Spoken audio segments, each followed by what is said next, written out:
Hello दोस्तों, मैं संदीप आप सबका अपने YouTube चैनल ज्ञान आरबीएल में स्वागत करता हूं। दोस्तों, आपको बता दें कि बहुत दिनों से क्लासें नहीं हो पा रही थी। आप लोगों को कमेंट भी आ रहे थे, सर कुछ क्लासें चलाइए। तो हम आ चुके हैं दोस्तों एकदम नए जोश के साथ, क्योंकि आपको पता है थोड़ा सा तबीयत ठीक नहीं थी हमारी। ठीक है, तो अब हम पूरी तरह से स्वस्थ हैं दोस्तों। ठीक है, तो अब हम आपके लिए कोशिश करेंगे कि रेगुलर दोस्तों कुछ ना कुछ आपके लिए लाया जाए, जिससे आपके आगामी परीक्षाओं के लिए बहुत ही ज़्यादा अच्छा हो जाए दोस्तों। तो आपको बता दें, इस पर हम संविधान के मॉक टेस्ट लेकर आएंगे। टॉप 20 क्वेश्चंस वही क्वेश्चन होंगे, कोई फालतू क्वेश्चन नहीं होंगे जो कहीं पूछे गए होंगे या फिर पूछे जाने की संभावनाएं होंगी। ठीक है, तो इस वाले पे हम इसी चैनल पे हम क्या करेंगे दोस्तों, संविधान के क्वेश्चन देखेंगे टॉप 20। और जो हमारा दूसरा चैनल है उस पर हम टॉप 20 हिंदी का मॉक टेस्ट रेगुलर लेकर आएंगे, हिंदी का दोस्तों। ठीक है, तो अगर आप दोनों चैनल सब्सक्राइब कर लेते हैं, दोनों चैनल साथ जुड़े रहते हैं, तो आपका प्रिपरेशन बहुत ही अच्छा हो जाएगा दोस्तों। तो चलिए, आज हम देखने वाले संविधान का ये पहला मॉक टेस्ट समझ सकते हैं दोस्तों। ठीक है, तो इसमें हम टॉप 20 क्वेश्चन देखेंगे। तो चलिए शुरू करते हैं। देखिए, हम क्या करें, थोड़ा विस्तार से देखेंगे कि आपके कोई भी क्वेश्चन अगर मान लिया छूट ना पाए दोस्तों। एक ही देखिए, क्वेश्चन तो 20 ही होंगे, मगर नॉलेज आपको भरपूर मिलके जाएगा यहाँ से। ठीक है, चलिए देखिए, पहला क्वेश्चन क्या है कि भारतीय संविधान का कौन सा भाग संविधान की आत्मा कहलाता है। अब देखिए, बहुत ही अच्छा क्वेश्चन आ गया कि भारतीय संविधान का कौन सा भाग संविधान की आत्मा कहलाता है। मूल अधिकार, राज्य के नीति निर्देशक सिद्धांत, या फिर तत्व, या उद्देशिका, या फिर संवैधानिक उपचारों का अधिकार दोस्तों। ठीक है, तो ये आपको बताना इसमें कौन सा सही है। अगर आपने डी ऑप्शन चुना, देखिए आप सही आंसर बताइएगा तो लास्ट में हमें कमेंट करके ये भी बताइए कितने क्वेश्चन आपके सही हुए। ठीक है, तो हमारा डी ऑप्शन सही हो जाएगा। देखिए, अब ये बात होती है कि संवैधानिक उपचारों का अधिकार, ये आर्टिकल कौन सा है, तो आर्टिकल 32। याद रखेंगे, एक एक चीज लिख लेंगे दोस्तों, नहीं तो परेशान हो जाओगे। इतना जान लीजिएगा, इतना डीपली हम पढ़ाने की कोशिश करेंगे कि आपका कुछ छूटे नहीं। तो आर्टिकल 32 संवैधानिक उपचारों का अधिकार, जिसे भीमराव अम्बेडकर ने बोला था, क्या है ये, संविधान की आत्मा है। आर्टिकल 32 को संविधान की आत्मा किसने कहा, भीमराव अंबेडकर ने। ये क्वेश्चन बनेगा आपका। ठीक है, तो हमारा डी ऑप्शन बिल्कुल सही होगा। अब देखिए, अगर हम मूल अधिकार की बात करते हैं तो दोस्तों ये भाग 3 में है। ठीक, आपको पता भी होगा भाग 3 में है, आर्टिकल 12 से 35 तक। क्या, 12 से 35 तक दोस्तों मूल अधिकार। वहीं नीति निर्देशक सिद्धांत की बात करते हैं दोस्तों, सबसे पहले ये बहुत बार पूछा गया कि कहां से लिया गया, तो आयरलैंड से। ये याद रखें, कहां से, आयरलैंड से नीति निर्देशक सिद्धांत या फिर तत्व लिए गए हैं दोस्तों। कहां है, तो भाग 4 में। ठीक है, कहां से कहां तक, 36 से लेकर के 51 तक। क्या, 36 से लेकर के 51 तक। उद्देशिका के बारे में पता है आपको, प्रस्तावना के बारे में। ठीक है, तो एक चीज उद्देशिका से याद रखेंगे दोस्तों, इसमें 3 शब्द अखंडता, पंथ निरपेक्ष और समाजवादी शब्द कब जोड़े गए हैं, तो 42वें संविधान संशोधन 1976 द्वारा। ये क्वेश्चन आपके एग्जाम में पूछा जाएगा 110%। तो हमारा सही ऑप्शन का जाएगा हमारा डी ऑप्शन, संवैधानिक उपचारों का अधिकार। देखिए, मूल अधिकार कहां है, भाग 3 आर्टिकल 12 से 35। राज्य के नीति सिद्धांत कहां से हैं, तो भाग 4, ठीक, 36 से 51 तक। उद्देशिका में 3 शब्द जोड़े गए थे, समाजवादी, पंथ निरपेक्ष और अखंडता शब्द कब जोड़े गए, तो 42वें संविधान संशोधन 1976 द्वारा, जिस संविधान संशोधन को हम क्या बोलते हैं, मिनी कॉन्स्टिट्यूशन दोस्तों। और संवैधानिक उपचार किसमें है, आर्टिकल 32 में। भीमराव अम्बेडकर ने इसे संविधान की आत्मा बोला। चलिए आगे बढ़ते हैं, बिल्कुल सही समझ में आया होगा। चलिए नेक्स्ट क्वेश्चन देखिए, किसके संस्तुति के आधार पर मूल कर्तव्यों से संबंधित प्रावधानों को भारत के संविधान में जोड़ा गया। बहुत ही अच्छा क्वेश्चन। ठीक है, बताइए किसके द्वारा जोड़ा गया, बलवंत राय मेहता समिति, अयंगर समिति दोस्तों, स्वर्ण सिंह समिति, या फिर ठक्कर आयोग दोस्तों। बहुत ही अच्छा क्वेश्चन। तो चलिए, इसका सही ऑप्शन क्या हो जाएगा दोस्तों, स्वर्ण सिंह समिति की सिफारिश पर। अब देखिए, इसका पोस्टमार्टम करते हैं दोस्तों। अगर कोई पूछेगा कि मूल कर्तव्य कहां है दोस्तों, तो कहां है, आपको पता होना चाहिए, भाग 4 के का में, 4 के का। अब देखिए, जहां पे 4A आ जाए दोस्तों, समझ लीजिए ये मूल संविधान में नहीं था। क्वेश्चन आएगा कि निम्नलिखित में से मूल संविधान में क्या नहीं था, तो मूल कर्तव्य बाद में जोड़ेगा, ये पहले नहीं था। ठीक है, अब देखिए, भाग तो पता लगा, अब आर्टिकल भी तो कहीं ना कहीं होगा, तो कौन सा है आर्टिकल, 51 का ए, 51 का या फिर 51A।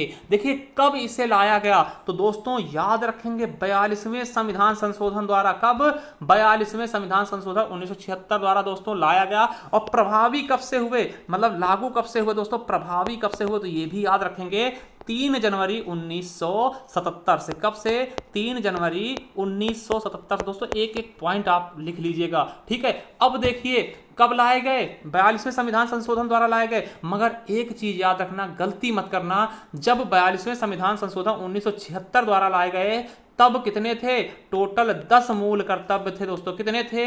10 ही थे। तो अब पूछा जाएगा 11वां कब लाया गया। देखिए समझिए, 11वां कब लाया गया? तो 11वां मूल कर्तव्य 86वें संविधान संशोधन द्वारा लाया गया। कौन से? 86वें संविधान संशोधन 2002 द्वारा लाया गया है 11वां मूल कर्तव्य दोस्तों। किसकी सिफारिश से? सरदार स्वर्ण सिंह समिति की सिफारिश पर दोस्तों। और एक चीज समझिएगा, ये किस पे प्रभावित है, किस देश से? तो सोवियत संघ रूस से प्रभावित हैं। देखिए सब कुछ हमने बता दिया दोस्तों। और आपको बता दें, जो 11वां दोस्तों मूल अधिकार है, ये पूछ लिया जाएगा, सॉरी मूल कर्तव्य है दोस्तों, कौन सा है? तो दोस्तों माता पिता संरक्षक प्रत्येक 6 से 14 वर्ष तक के बच्चों को शिक्षा का अधिकार। क्वेश्चन आएगा शिक्षा का अधिकार दोस्तों, 6 से 14 वर्ष के बच्चों को शिक्षा का अधिकार कब जोड़ा गया? 86वें संविधान संशोधन 2002 के तहत। तो देखो इसका पूरा का पूरा हमने पोस्टमार्टम कर दिया। दोबारा समझिएगा, ठीक है। देखिए किसके संशोधित लाया गया मूल कर्तव्य? तो सरदार स्वर्ण सिंह समिति की सिफारिश पर। कब लाया गया दोस्तों? तो 42वें संविधान संशोधन 1976 द्वारा। प्रभावी कब हुए? 3 जनवरी 1977 से दोस्तों। और कितने थे मूल में? कितने थे दोस्तों जब लाया गया? कब तब कितने थे? 10 थे दोस्तों मूल कर्तव्य। 11वां कब लाया गया दोस्तों? तो 86वें संविधान संशोधन 2002 द्वारा। ठीक है, क्या है 11वें में? तो 6 से 14 वर्ष के बच्चों की शिक्षा का अवसर है। चलिए बहुत ही अच्छे से हमने पढ़ लिया। चलिए नेक्स्ट क्वेश्चन है कारागार पुलिस, कारागार सिंचाई पुलिस लोक स्वास्थ्य, ये किसका विषय है दोस्तों? आपको पता है,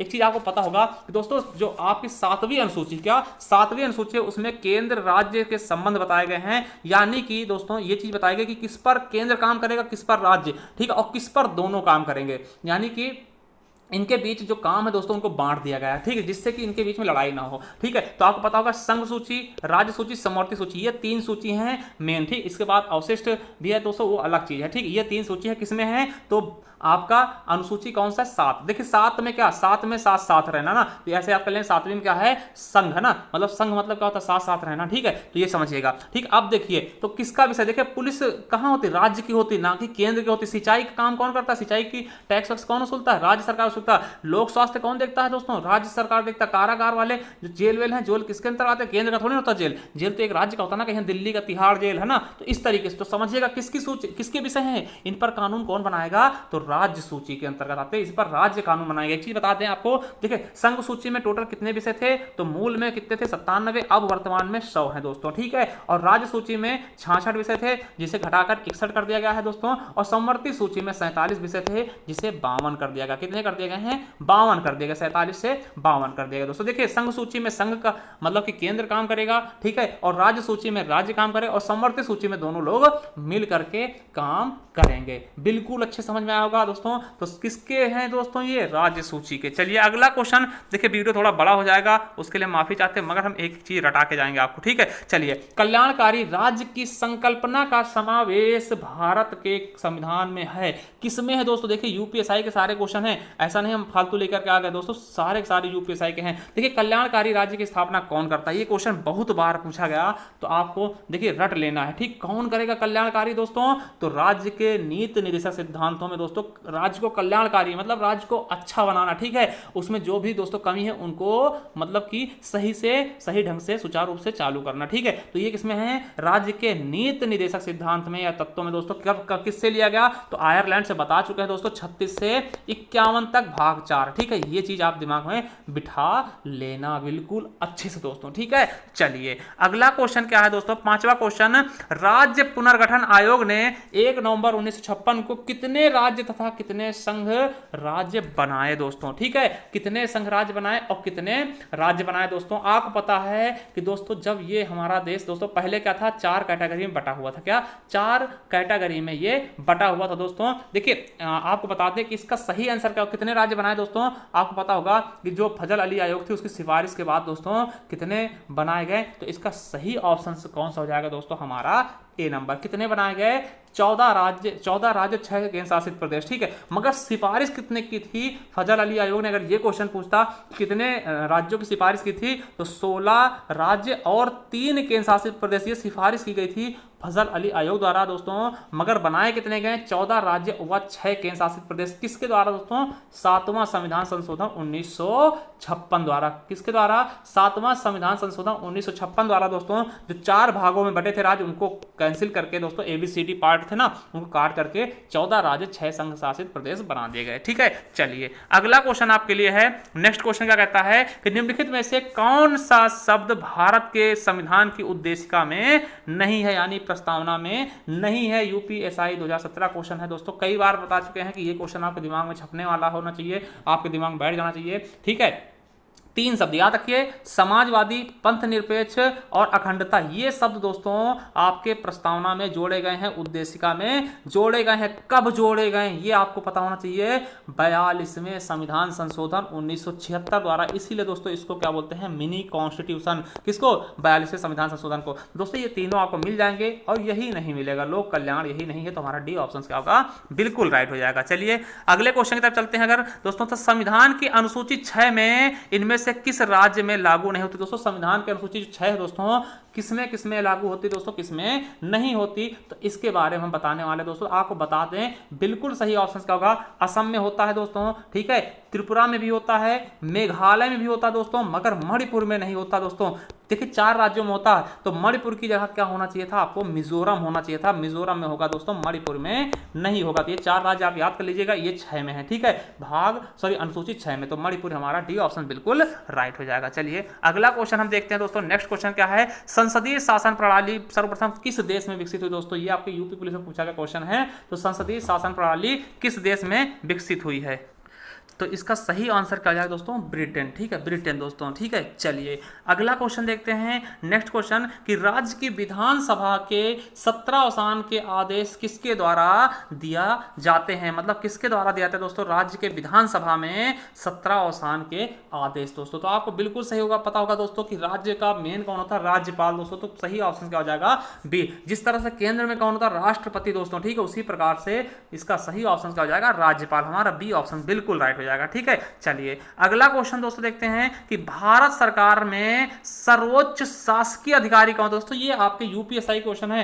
तो सर्वोच्च शासकीय अधिकारी कौन होता है दोस्तों, वो आपको बताना है। तो कौन होता है दोस्तों, भारत सरकार का सर्वोच्च शासकीय अधिकारी कौन होता है, तो भारत के मंत्रिमंडल सचिव दोस्तों। ठीक है, भारत के मंत्रिमंडल सचिव दोस्तों। चलिए अगला क्वेश्चन है कि संविधान के किस अनुच्छेद में अनुसूचित जनजातियों के लिए राष्ट्रीय आयोग का प्रावधान है दोस्तों। ठीक है, आर्टिकल 338, आर्टिकल 341 दोस्तों, और अनुच्छेद 16 और अनुच्छेद 82 दोस्तों। देखिए इसमें थोड़ा सा वो कर लीजिएगा, यहाँ पे अनुसूचित जाति आयोग होना चाहिए था। ठीक, जनजाति आयोग नहीं, अनुसूचित जाति आयोग दोस्तों। तो इसका सही ऑप्शन कौन सा होगा दोस्तों, 338 हो जाएगा, अनुसूचित जाति आयोग। ठीक है, तो चलिए अगला क्वेश्चन देखते हैं कि नेक्स्ट क्वेश्चन क्या है दोस्तों आपके लिए कि किस मौलिक अधिकार का लक्ष्य है सामाजिक विभेद उन्मूलन करना।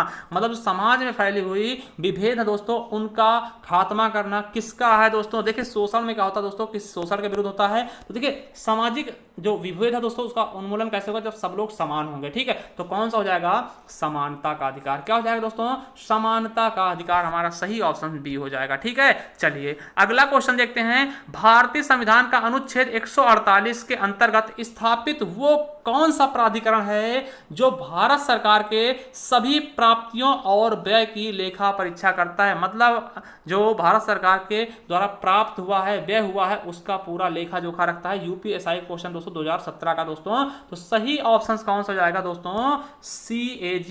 ठीक है, कैग, भारत के नियंत्रक एवं महालेखा परीक्षक। ये देखिए बहुत अच्छा क्वेश्चन है, किसमें है, तो आर्टिकल 148 में। मोस्ट से भी मोस्ट इंपॉर्टेंट क्वेश्चन, इसे याद रख लेंगे। ठीक है, चलिए 14 नंबर क्वेश्चन देखते हैं कि विश्व का सबसे बड़ा औद्योगिक सुरक्षा बल कौन सा है दोस्तों। देखिए ये तो देखने में ही लग रहा है दोस्तों एकदम सरल सा है, यूपीएसआई क्वेश्चन है इसलिए हमने इसको डाल दिया। तो कौन सा है दोस्तों, केंद्रीय औद्योगिक सुरक्षा बल दोस्तों, CISF। आप लोग जानते होंगे दोस्तों, सबसे बड़ा सुरक्षा बल है दोस्तों, केंद्रीय उद्योग के मामले में दोस्तों औद्योगिक सुरक्षा बल सबसे बड़ा है पूरे विश्व का दोस्तों। ठीक है, तो याद रखेंगे सी ऑप्शन बिल्कुल राइट होगा, केंद्रीय औद्योगिक सुरक्षा बल CISF दोस्तों। ठीक है, चलिए अगला क्वेश्चन, निम्नलिखित में से कौन सा राज्य सूची का विषय है दोस्तों। अभी हमने बताया कि सातवां जो हमारा है दोस्तों, उसमें क्या है दोस्तों, केंद्र राज्य का संबंध है दोस्तों। ठीक है, 7वें अनुसूची में। तो दोस्तों इसमें से कौन सा हो जाएगा, बीमा, वन, पथकर, पशु और पक्षियों की सुरक्षा दोस्तों। तो आपको पता होगा पथकर मतलब जो टैक्स होता है दोस्तों, वो राज्य के अंतर्गत होता है, सड़क कर ना। तो ये हमारा सी ऑप्शन बिल्कुल राइट हो जाएगा। ठीक है, चलिए अगला क्वेश्चन हम देखते हैं दोस्तों। नेक्स्ट क्वेश्चन क्या कहता है हमारा 16 नंबर, भारत के किसी राज्य के किसी भी राज्य के राज्यपाल पद पर नियुक्त सर्वप्रथम महिला कौन सी थी? दोस्तों आपको पता है कि सबसे पहले दोस्तों उत्तर प्रदेश की राज्यपाल हुई थी, कौन? सरोजनी नायडू जी। क्या दोस्तों?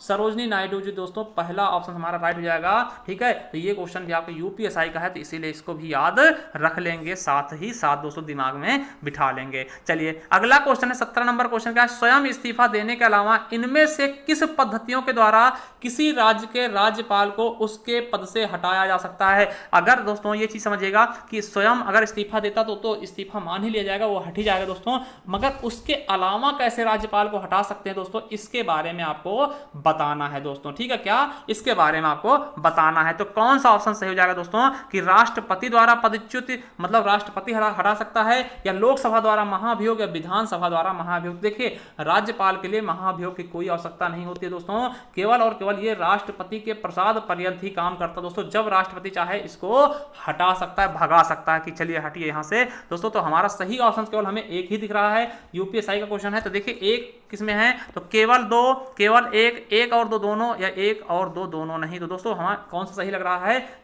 केवल एक, यानी कि इसे राष्ट्रपति ही हटा सकता है दोस्तों, राज्यपाल को राष्ट्रपति ही हटा सकता है। चलिए अगला क्वेश्चन देखते हैं दोस्तों।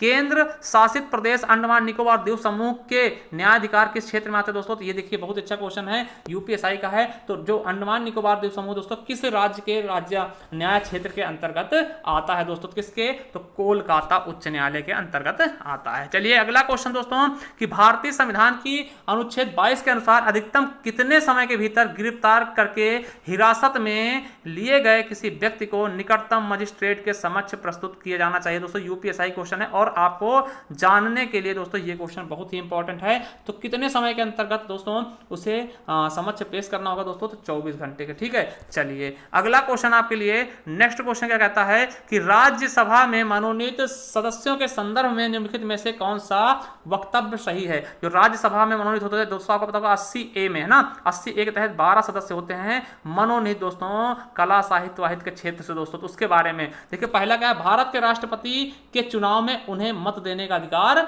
नहीं है। पहला कर्तव्य क्या है, पहला गंतव्य क्या है दोस्तों कि उन्हें भारत के राष्ट्रपति के चुनाव में दोस्तों मत देने का अधिकार नहीं है दोस्तों। तो ये भी आपको पता होगा कि बिल्कुल सही है। तो भारत के उपराष्ट्रपति चुनाव में उन्हें मत देने का अधिकार है दोस्तों, तो बिल्कुल सही दोस्तों। तो आपको बता दें कि कौन सा वक्तव्य सही है दोस्तों, हमें तो दोनों के दोनों लग रहे हैं, तो बिल्कुल सही ऑप्शन क्या हो जाएगा? ए और डी दोनों मेरे दोस्तों। ठीक है, तो आपको 20 क्वेश्चन मिल गए होंगे दोस्तों। ये क्वेश्चन आपके लिए हम छोड़ जाते हैं कि भारतीय संविधान की उद्देशिका में अब कितनी बार संशोधन हो चुका है दोस्तों। तो भारतीय संविधान की उद्देशिका में अब तक कितनी बार संशोधन हुआ दोस्तों? एक बार, दो बार, तीन बार, या नहीं हुआ? तो इसका सही ऑप्शन क्या होगा? और आप हमें बताइएगा 20 क्वेश्चन में से आपने कितने क्वेश्चन सही किए दोस्तों, कमेंट बॉक्स में कमेंट करिएगा दोस्तों। चैनल सब्सक्राइब करिएगा और वीडियो शेयर कर दीजिए दोस्तों। आपको बता दें कि आप दूसरे चैनल पर जाइए जहां पर हम हिंदी के मॉक टेस्ट इसी तरह से लेकर के आते रहेंगे दोस्तों। ये हमारा है ज्ञान एजुकेशन आरबीएल। क्या? ज्ञान एजुकेशन आरबीएल दोस्तों। इस पर हमने संपूर्ण हिंदी भी पढ़ाई है दोस्तों आपके लिए। ठीक है, संपूर्ण हिंदी ज्ञान एजुकेशन आरबीएल लगा लेना। ठीक है, जाइए इस पर। देखिए मैराथन वीडियो है दोस्तों, ये 1 घंटा 45 मिनट पूरी अच्छे से समझाया है।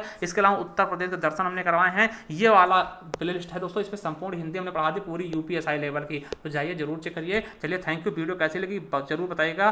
थैंक यू, धन्यवाद।